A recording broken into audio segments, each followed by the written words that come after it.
We all know that full electric cars are usually extremely fast to begin with, but what happens when you factor in AMG into the equation? You get absolutely insane performance as well. Mercedes-Benz Malaysia has launched two AMG EQ models, the EQE53 as well as the EQS53 for the Malaysian market. Believe me, these two are one of the fastest accelerating cars in the entire market, not just here in Malaysia but in the world. Now let's take a closer look.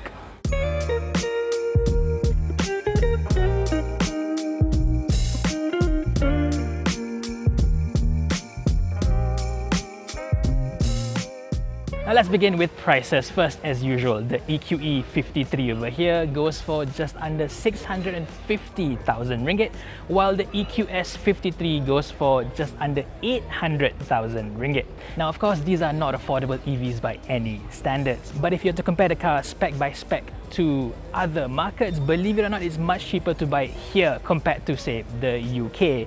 The EQE53 is about 100,000 ringgit more expensive in the UK, while the EQS53 is around 200,000 ringgit cheaper to buy here compared to in Europe. In Malaysia, we like to say we have the highest car prices in the entire world. For the most part, that's not too far from the truth, but when it comes to these EVs, yes, it's cheaper to buy them here compared to most other places in the world.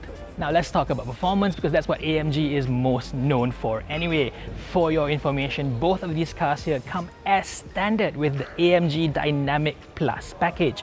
That is usually around a 40,000 ringgit optional extra in most other markets, but here in Malaysia, we get it as standard. The EQE53 4MATIC Plus has a dual motor all-wheel drive setup with 626 PS and 950 Nm of torque. This gets it from 0 to 100 in just 3.5 seconds. But with the AMG Dynamic Plus package, there is a boost function that brings everything up to 687 PS and a full 1000 Nm of torque. And then it gets from 0 to 100 even quicker at 3.3 seconds only. It's the same story with the EQS53 4MATIC Plus with 658 PS and 950 Nm as standard. This gets it from 0 to 100 in just 3.8 seconds. But again, with the AMG Dynamic Plus package, you get up to 761 PS and 1020 Nm of torque on boost mode. This can get you from 0 to 100 in just 3.4 seconds. These two cars may be big and heavy, but they are easily one of the fastest, quickest accelerating cars in Malaysia today. To handle all that extra power, both of these cars get AMG specific air suspension systems. Now this should offer a good blend of ride comfort as well as driving dynamics as well. This should be a big upgrade for the EQE, especially because the standard EQE350 runs on passive steel springs. Instead, this is much better overall. Also helping out with stability and handling is rear wheel steering, standard on both models over here as well. As for range, as you would expect with the higher performance AMG tuned electric motors together with the bigger, heavier AMG wheels, range would take a big hit, and you'd be right. For this EQE53, for instance, it has a maximum range of around 530 kilometers, much lower than the EQE350, and that's with the same 90 kWh battery pack as well. It's the same story with the EQS53 as well. Range has gone down to just over 570 kilometers on the WLTP cycle. Now, 530, 570 kilometers are very good ranges. They are still very usable in the Malaysian context, but yeah, there is still a steep price to pay for all this extra performance. Now, to charge the batteries back up, both models have an onboard 11 kilowatt chargers, which is a bit of a shame because we are missing out on the much better, much faster 22 kilowatt onboard chargers available in quite a few other markets. Here, we only get the 11 kilowatt.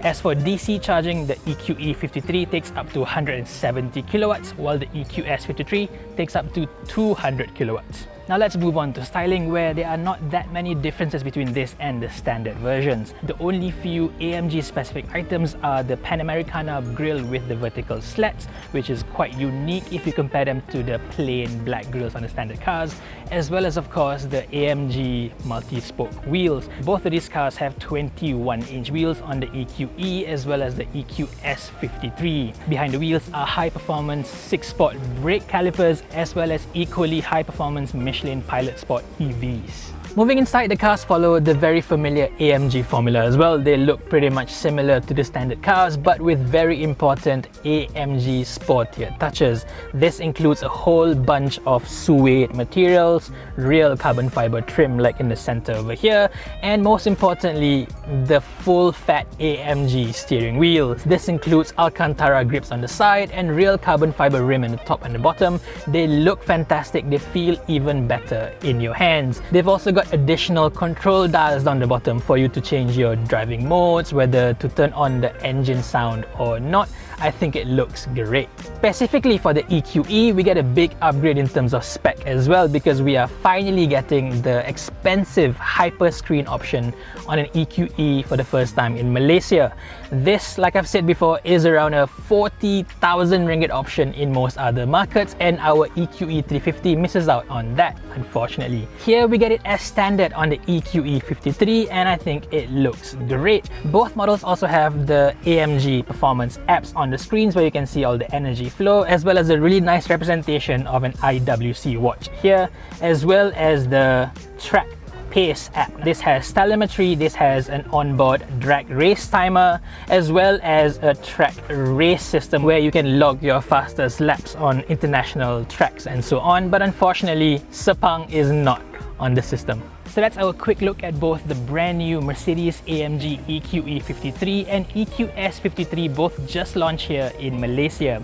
Over to you, what do you think of these cars' prices, styling, and of course the incredible performance figures? Let me know in the comment section below. For now, thank you for watching and stay safe everyone.